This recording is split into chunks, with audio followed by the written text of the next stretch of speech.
Hello and welcome to Ahval Podcasts, the home of objective, up-to-date and independent reporting on Turkey. Don't forget to follow our reports through social media, on ahvalnews.com or through our mobile app. Let's get started. Hello and welcome to AhvalPod. I'm Ahval English editor David Lepeska.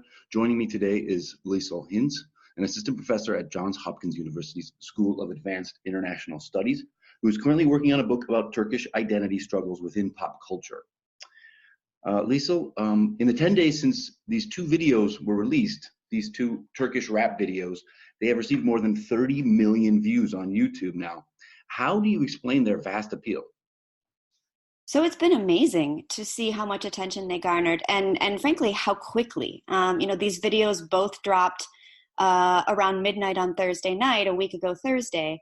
And by the next morning, when people in the US are waking up and we're seeing 3 million views, 5 million views, my goodness. I think that these two videos both really spoke to an incredible sense of frustration among Turkey's opposition. I think they use visuals, they use catchy lyrics. It's a medium that I think people are really eager to express their emotions with, thinking of rap, right? And these really powerful images.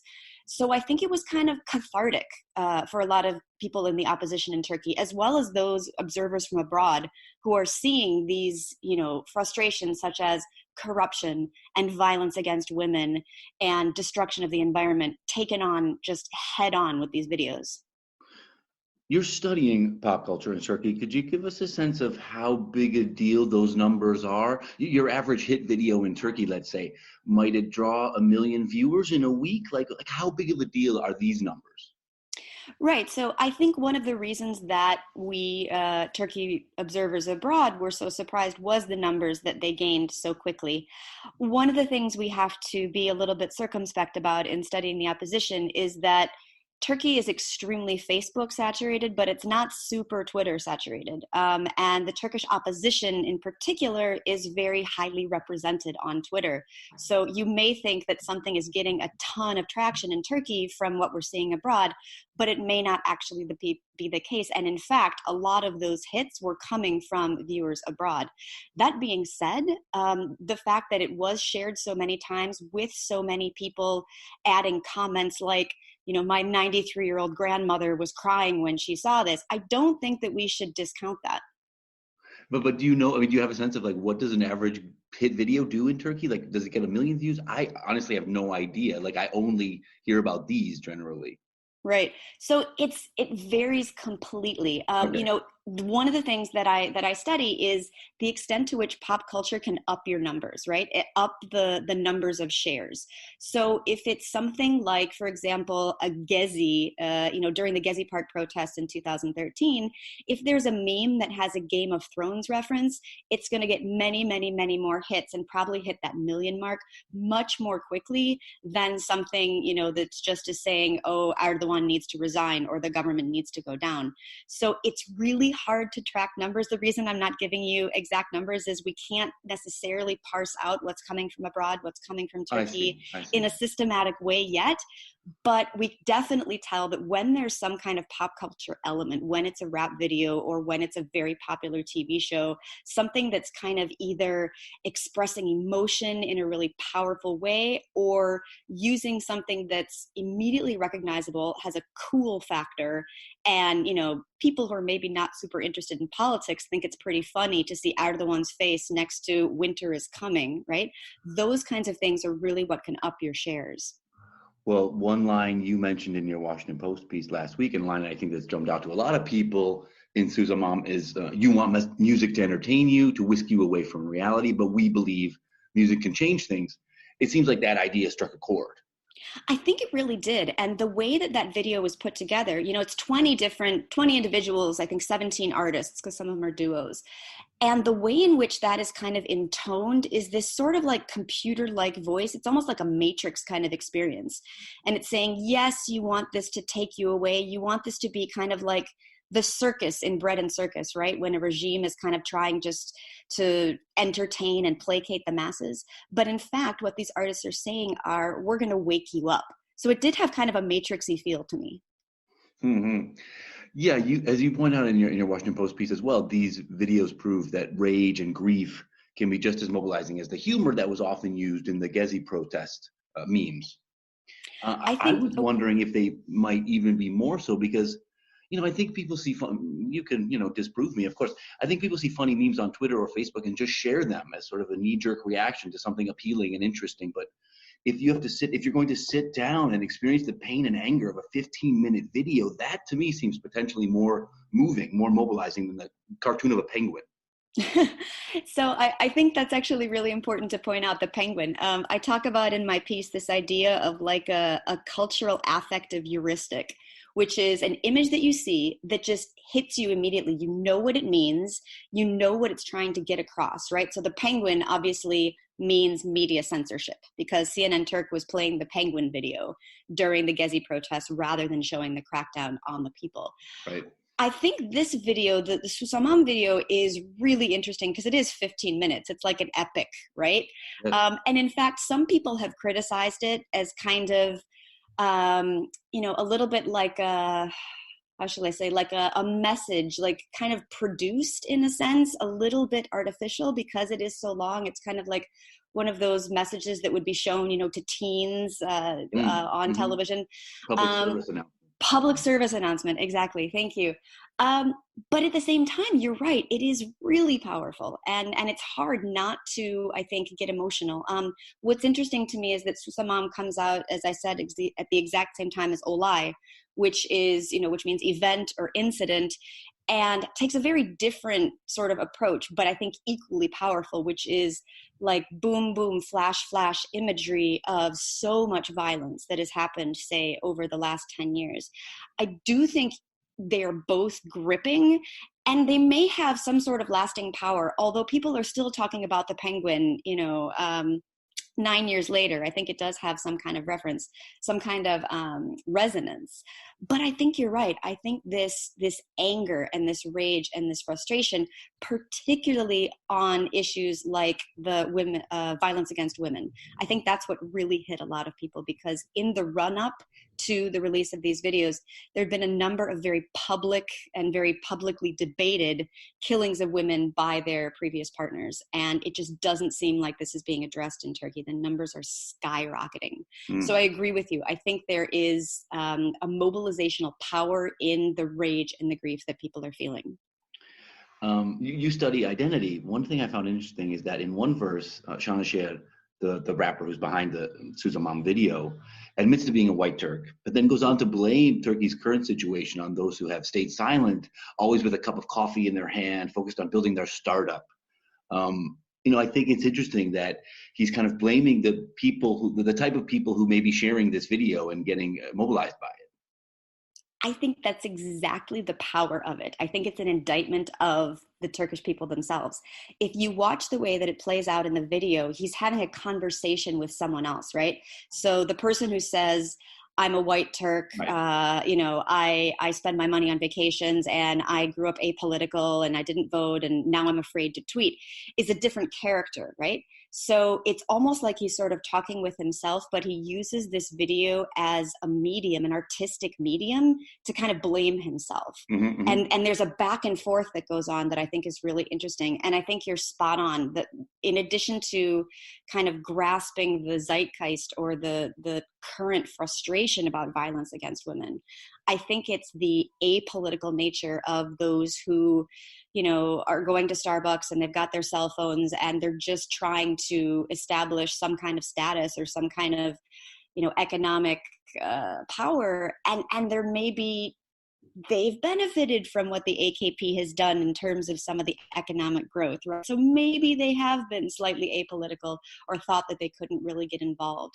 Or maybe they went to Gezi once or twice and then nothing happened and they sort of backed off from that as opposed to the hardcore people who were really pushing for this. Mm-hmm. So I think you're right. I think when you have numbers in Turkey, like, a referendum is passing with 50.2%, or, the numbers are so close. Those who aren't voting, those who aren't speaking up, those who aren't getting on the streets can actually make a difference. So I think the title, I cannot stay silent, is almost an argument with himself and getting frustrated by those like him They're enjoying the benefits of entertainment, but not hearing the political message. Yeah, I mean, that political message is spreading. And last week, David Lepeska, the leader of the far-right Nationalist Movement Party, which is in an alliance with the ruling party, said that the videos could increase the number of people hoping to stage a coup and cause chaos in Turkey. Yeah, I thought it was funny that you kind of made a similar point in your Washington Post piece last week, arguing that like criticism via entertainment media can chip away the legitimacy of those in power. In a way, Lepeska has a point. He does. Although I think it's fair to say that the day on which he used that word was the anniversary of the coup attempt, the anniversary of the coup in 1980, the September 12th coup. Okay. So it had particular resonance, right? Now, it may be that he didn't plan that, but I think it had particular resonance, particularly on, the anniversary of the coup, whose aftermath was so incredibly brutal for leftists, for Alevis, for Kurds, and others in civil society and in union organization, some of those who we might associate with Gezi and the opposition. But I think you're right. I think that there is, we saw with the AKP, the immediate reaction is, oh, this is U.S. intelligence, right? Or this is Mossad. This is, FETÖ, or whoever the, enemy du jour is of their nefarious external saboteurs that they like to draw from. So it's in their playbook. And it makes sense because you want to be able to say, this is not organic. This does not belong to us. This dissent is not internal. You want to blame it on some kind of external power that maybe is, fomenting that kind of internal dissidence. And so I wasn't surprised too much that Lepeska used that phrase, but I think it's, it's indicative that they perceive this as the threat, that they're concerned that this sequence of two videos going viral could actually erode their legitimacy. So for me, as someone who sort of studies the dynamics of opposition and then, state reaction, I think it's pretty impressive that both Lepeska and then, some leaders in the AKP felt that they had to take this on. Mm-hmm. Yeah. It's an acknowledgement of its potential power. Exactly. So more than 10 days have passed. I think it's 11 days now since they were released, and the momentum, unsurprisingly, seems to have died down a little, which got me thinking. Susamam mentions the environment, political malaise, corrupt police and judiciary, jailed journalists, rampant urbanization, wealthy elite, the failed education system, violence against women, and much more, while Olay highlights 10 years of troubles under the ruling party. Any fear that this might be overkill, this approach of just throwing everything horrible at the people that's happened in recent years, keeps them from focusing on one problem and focusing on changing that one issue, say, violence against women? I mean, the Deniz Tekin, bit in Susamam is perhaps the most powerful bit. What do you think of that possibility? So, I think it was inevitable that the momentum was going to die down a bit. And unfortunately, this is not unique in terms of the Turkish opposition. We've seen a number of sort of uprisings or bursts of enthusiasm around mobilization. Gezi, of course, in 2013 was a main one. And then you had the Adalet Yürüyüşü in 2017 with the opposition kind of going out in the streets. You had the Tamam movement in the run-up to the presidential election. And, you're not necessarily seeing a whole lot of political change, although we did, of course, with Ekrem İmamoğlu taking the Istanbul mayoral slot after a re-election. So there has been this tendency for the momentum to die down. I agree that part of it could be taking on all of these issues at once rather than focus specifically on getting progress made on one issue. That being said, I think in this political environment, there is almost no opportunity for progress to be made.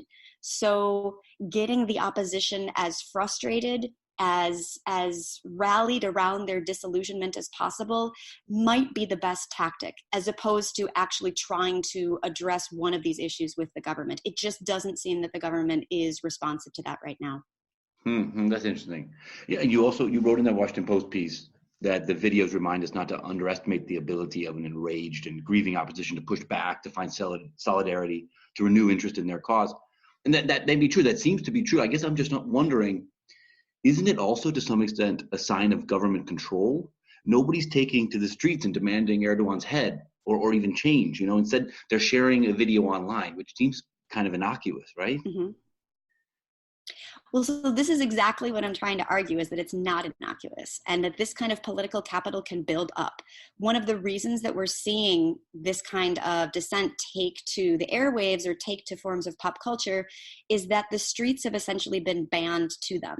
So one of the points that I make is, this is a regime that beats up the Cumartesi Anneleri, the Saturday mothers, right? The grieving Kurdish mothers who are asking for their disappeared sons. Exactly, right?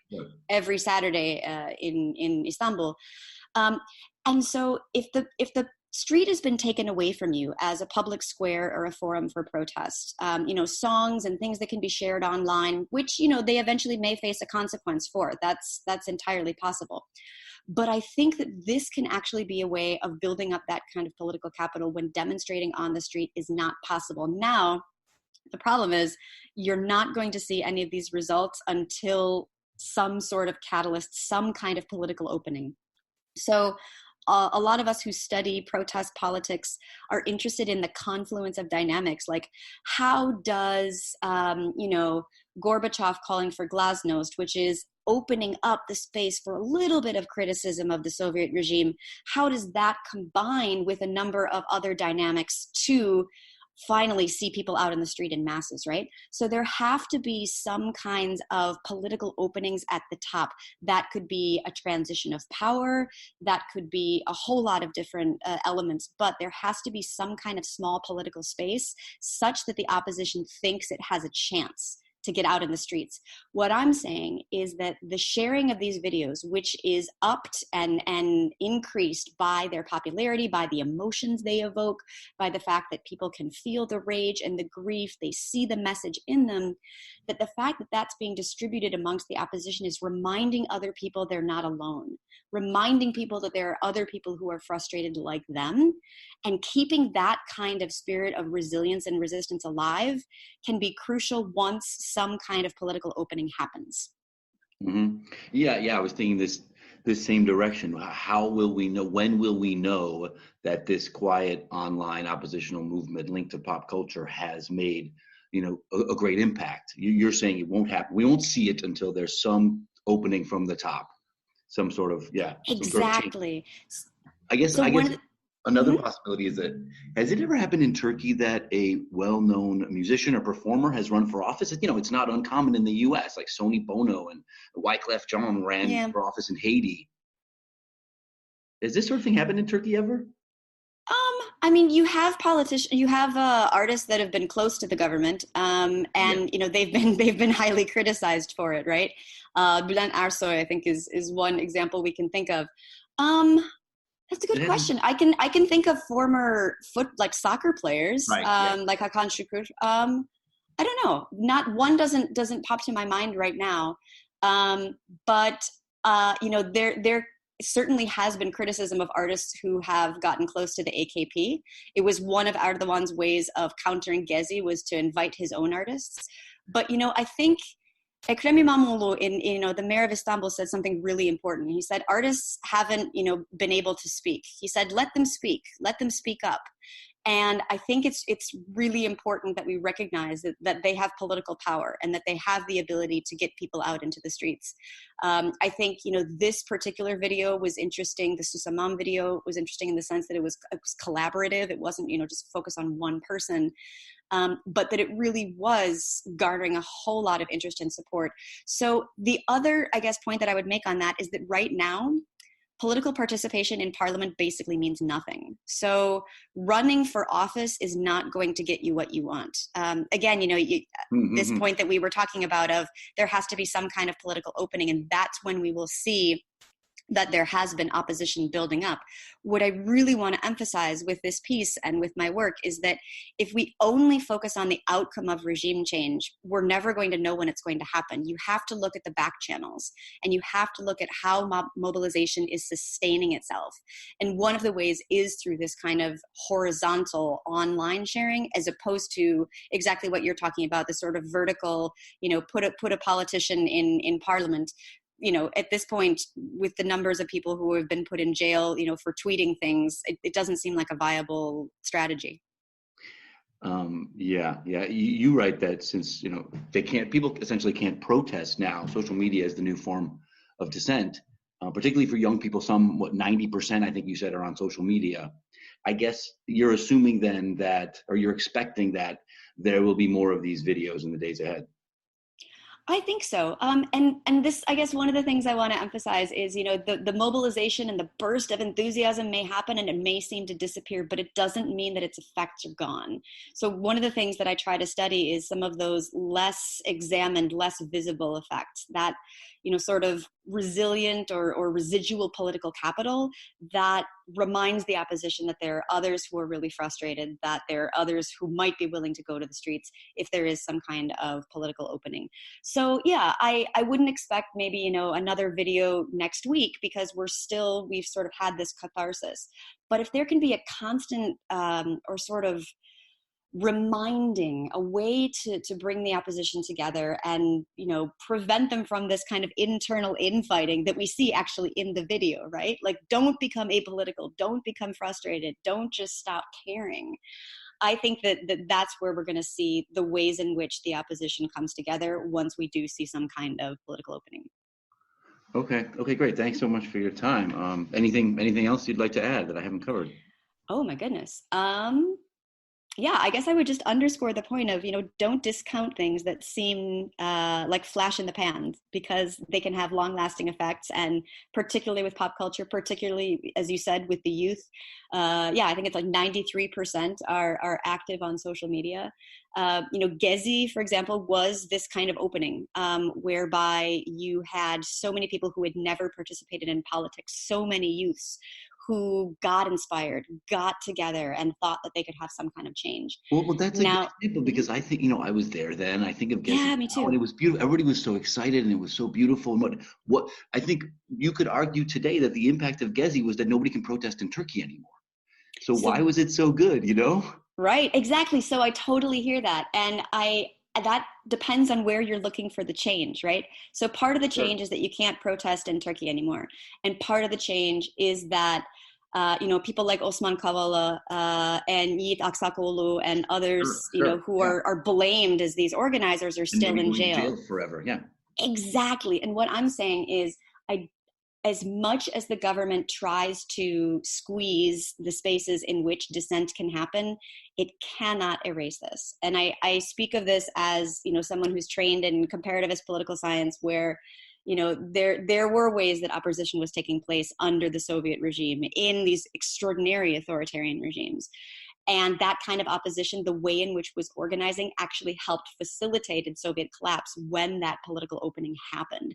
So I agree with you. A lot of people say, oh, Gezi's dead, and oh, it's so sad, and we got so excited, and there was this carnival atmosphere, and what the hell happened? But I think that people still talk about it with a sense of wow, this was amazing. How did this happen? And that spirit still exists in a lot of corners.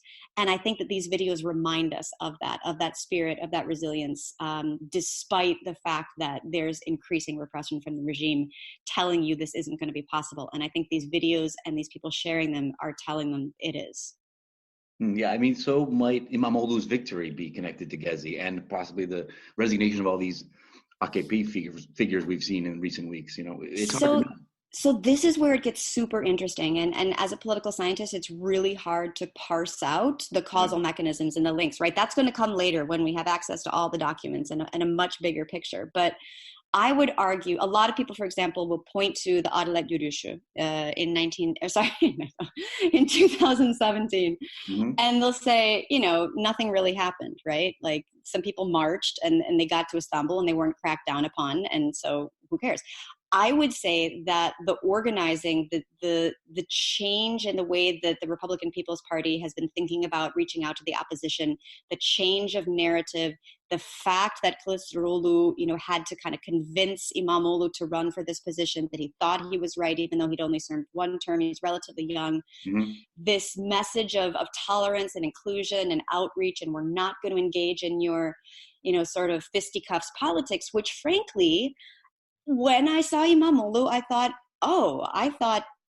the Republican People's Party was picking more of the Muharrem Inces, right? The ones who can really pack a punch and are not afraid to confront Erdogan. Mm-hmm. And Imamoglu has taken a very different tactic. And he's being criticized by some of the hardliners because he's saying things like, well, we didn't serve alcohol in the, places that I was running in my municipality. Mm-hmm. We didn't have we had gender segregated swimming. And so, he's reaching out to the pious, right?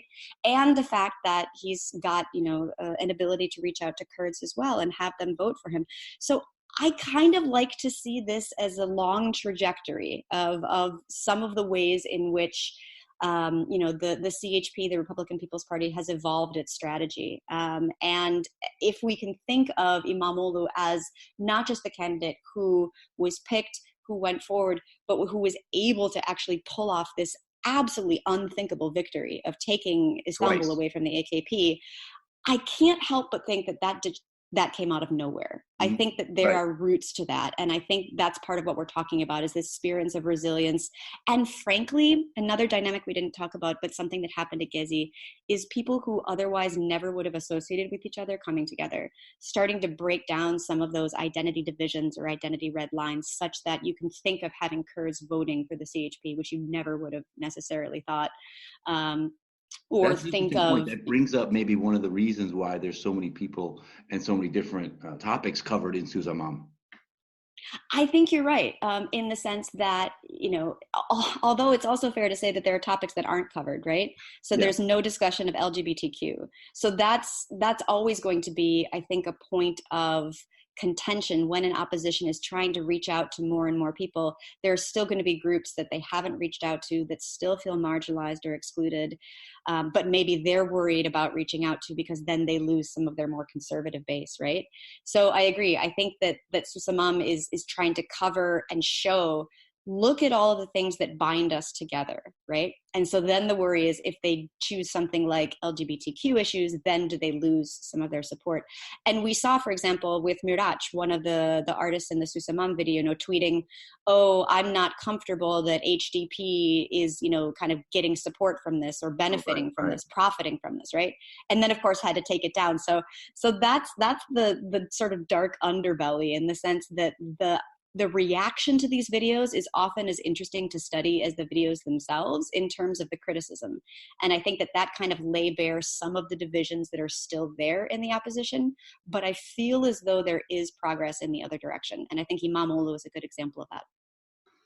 Okay, I've taken so much of your time. Thank you so much for talking to us today. Lisel Hintz. Thanks so much. I appreciate it.